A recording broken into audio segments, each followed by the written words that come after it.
The Elektron Model Cycles is still a great budget Groovebox. Let's get into why I think that as soon as I shout out today's patron, and that patron shout out goes to Jan Tweetman. Thank you so very much for the support. Let's get started. So I bought my Elektron Model Cycles here in late 2020, I want to say December 2020, and I remember when it showed up and I finally felt like I had as many measures to work with as I wanted. That was my first thought.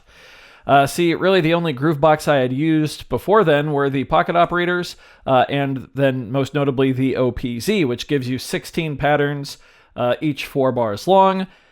The Model Cycles and the Elektron Sequencer immediately made that so much better by giving you 16 patterns per bank with 6 different banks, and each pattern could be up to 64 steps or 4 full measures of 4/4. So all of a sudden I felt like I could finally write songs, and even without really knowing anything about the internal synth engine, I immediately wrote one of my favorite songs that I've ever written called No Better Time, and you can actually hear that track in my upcoming free live stream concert, Freebeat Live 2026.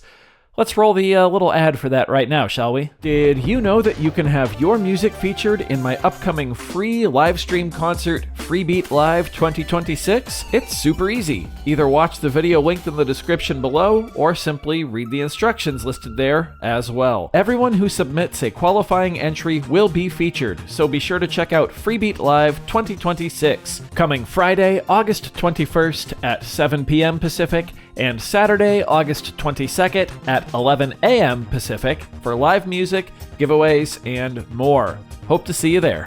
Anyway, the Model Cycles quickly became one of my favorite budget Grooveboxes, and I still think that it is a fantastic budget option for anyone looking to get into an all-in-one box. If you're unfamiliar with the Model Cycles, it is a 6-track Groovebox. Each of those tracks are monophonic, but there is a way to get chords.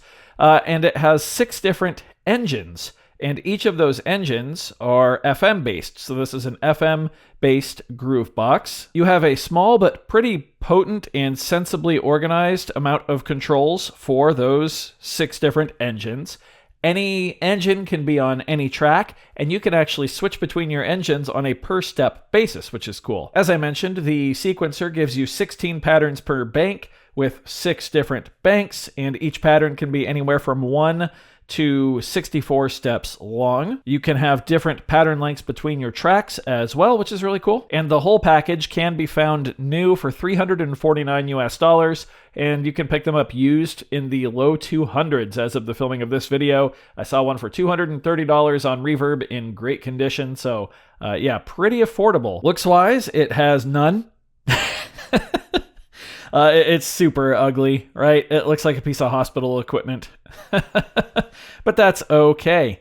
The major advantage, the real reason I think that this Groovebox is so great for the price is because you get the full-blown Elektron Sequencer at that $350 US. Right now, outside of the Model Cycles and then the sample-based counterpart, the Model Samples, if you want to get into that Elektron Sequencer, you're looking at pretty much $1,000 for the Digatone or Digitact 2.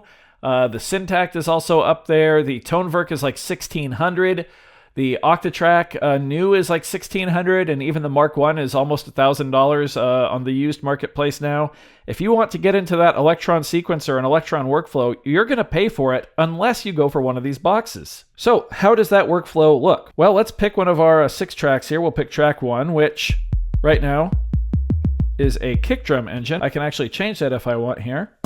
Snare engine, metal engine, perk engine, a tone engine, and a chord engine. I mentioned there were chords. How it works is you just put individual chords on steps, and then you use the controls to change what those chords are. Let's keep it as the kick engine right now. We're going to turn on the write mode here, and let's just sequence 4 on the floor and hit play. Okay, there we go. With write mode on now, we can simply hold down on one of these steps and change any of the parameters that we want. So let's say we want the pitch on this one to be lower.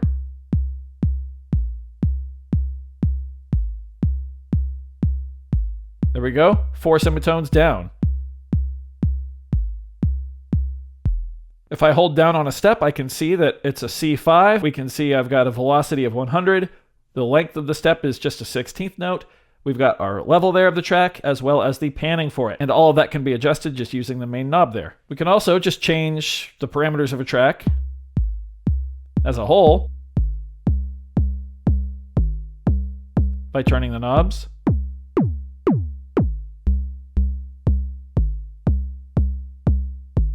It seems simple on the top, but it becomes a very smooth way to work once you really get used to it. There's also pretty extensive copy and paste options for pretty much anything sequencer related you could want with the function button. It also has live recording, quantized and unquantized. Let's go quantized. Let's go to track 3, which is the hi-hat track.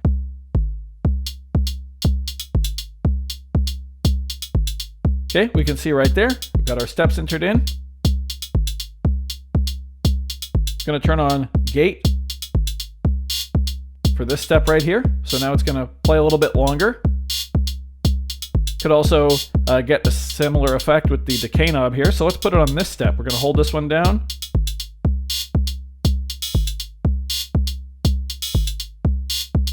Nice. Track number 2 by default is the snare drum. We're going to keep it as such, I believe.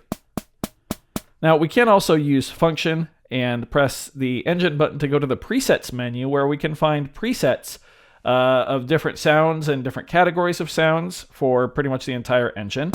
However, I prefer to start from scratch. One thing I really like on the model cycles is its reverb and delay.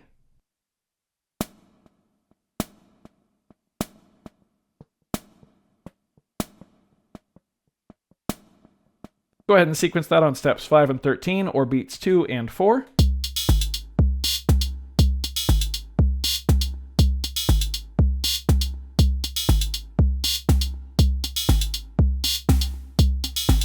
Extend the decay of the snare a bit there.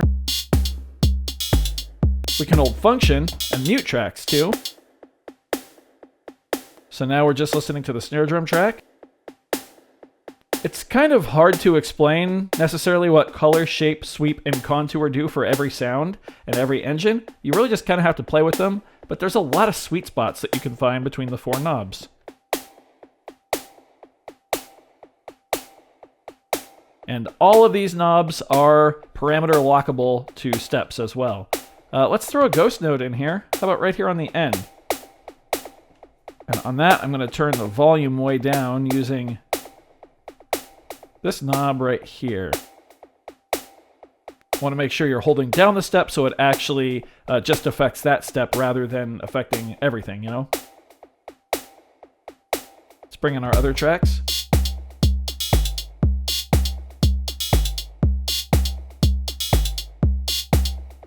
Okay, cool. However, the sequencer lets you go even further than that because it's an Elektron device, so you get access to things like trig conditions.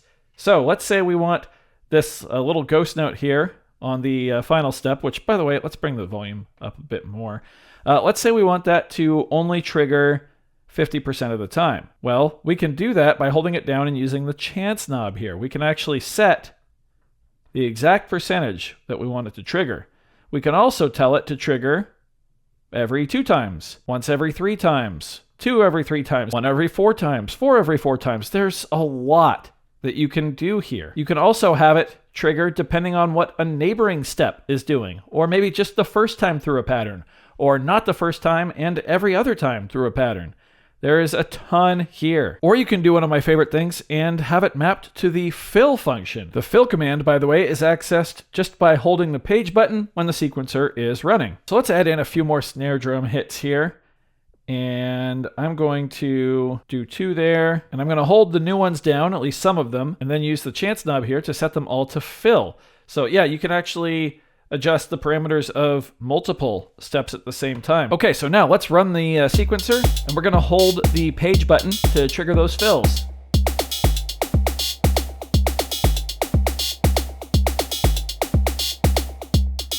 And this works across the board with all engines, across all tracks. So you can get some really fun variations just from a single pattern. Let's go to track 5 and put in a bit of a melody here. And we're going to go in and we are going to make this pattern 32 steps long, okay? I'm also going to turn on the metronome, which it does have a nice built-in one. Here we go.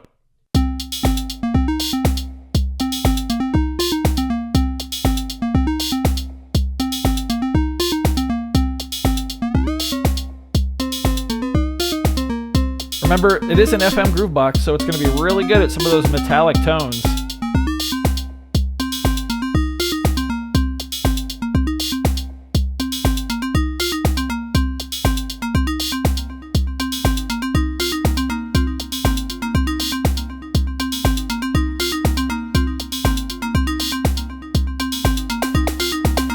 Get that fill going there. Nice.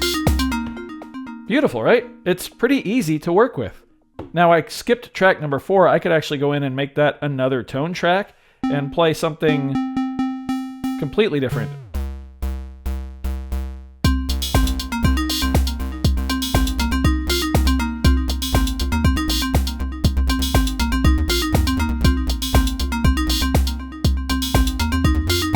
But the kick drum sounds so good, in my opinion, that I usually let the kick drum hold down the bass melody a lot of the time.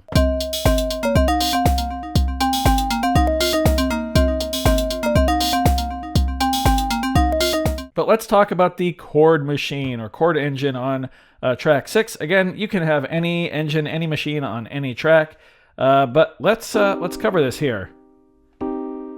So the pitch will let us change the pitch, unquantized, and you can get to quantized pitch by accessing that through the actual step trigger right there. Decay will change the decay of the chord. Color, though, is going to change the inversion of your chord. So you can actually adjust the placement of the notes within the chord, which is pretty cool. And then the shape knob is going to adjust what chord you're playing, or what the chord type is anyway. So we do have unison, which is cool because you can use the color knob there to adjust the detune, so you can actually get another lead or bass type sound out of it if you want. But then you also have minor chord, major, suspended, major 7, minor 7. You get all kind like major 7 flat 5. All kinds of stuff. You get 6s in here. You get all kinds of like funky jazz chords. Like here's a suspended 4, add sharp 5. Like there's a lot. And you do get basic fifths too. If you're a guitarist, you might know those as power chords. Here's a fun trick. Max the volume and distortion here, and then go in and turn down the volume of the track itself with the data wheel. Then, by the way, the sweep and contour knobs actually do affect the sound.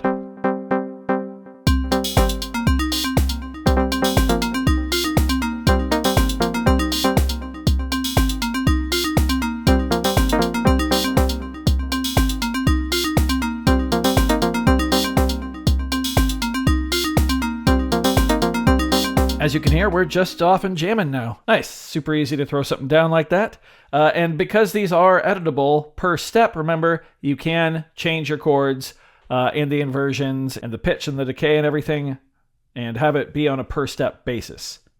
You also do have swing as well as nudging for like micro timings and stuff. You get an LFO that can be sent to a variety of different destinations as well. Pretty much any of the knobs here, as well as a few other places. You also then have a knob for LFO speed, so you can step lock that, parameter lock that as well. And then we come to one of the coolest features of the entire device, which is the temporary save function. So with this, I can hold function, hit temporary save. It's going to temporarily save whatever we have playing. I can then start affecting any track I want, changing different parameters all over the place. And when I'm ready, I can simply hit function and pattern, and it will reload from that temporary save point. So you can mess your pattern up as much as you want, and as long as you temporarily saved it, you can always return to it super easily. That also works great with the Control All function, because when the sequencer is running, you can hold down the track button, change any parameter, and they will affect all 6 tracks at once. So let's demonstrate that. Function. temporary save, track, decay.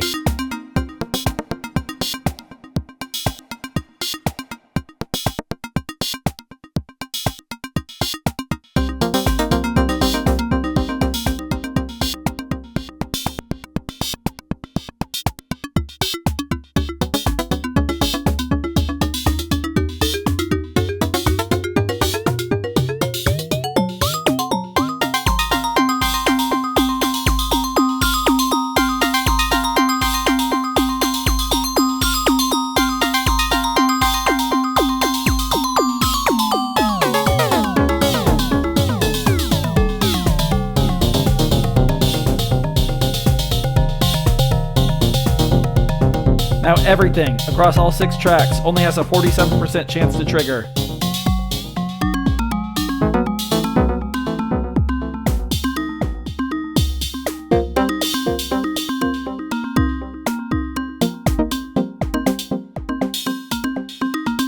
As you can tell, we're in a completely different place than we were now.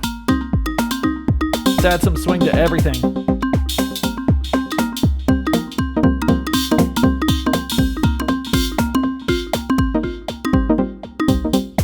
Completely different place.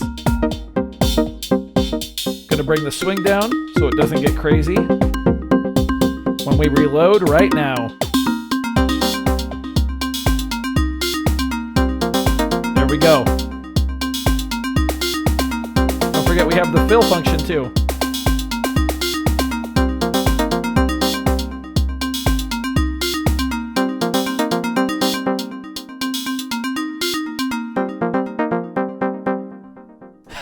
There we go. That's a very condensed version of why I think the Model Cycles is still a great budget Groovebox in 2026.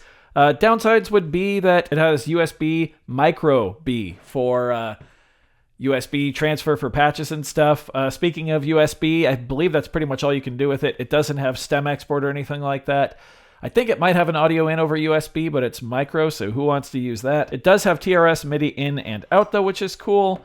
Other downsides are, sound-wise, it's always going to sound like the Model Cycles, so if you like it, that's awesome. If not, maybe check out the Model samples, but honestly, for the price, I don't really have too many complaints. We didn't even get into things like switching patterns and, setting those up to chain into each other, and also didn't really touch on copy and paste or the quantization options or what punch does or anything like that. So there is a lot more to it, but this video was just me sort of revisiting the Model Cycles and reminding y'all that it's still out here and it's still a pretty solid budget Groovebox, especially if you want that Elektron Sequencer and don't want to drop upwards of $1,000 for it. Oh, one more thing actually, the Model Cycles and Model Samples both do polyphonic MIDI sequencing though, on the outgoing way. So yeah, you can actually use this as your master sequencer and it works pretty well. I do hope you found this video informative or at least entertaining. If you did, be sure to leave a like on it. If not, you can always leave a dislike. Doesn't hurt my feelings, just makes me try that much harder next time. Either way, be sure to hit that subscribe button, ring that notification bell. Thank you all so very much for being here. Thanks for watching.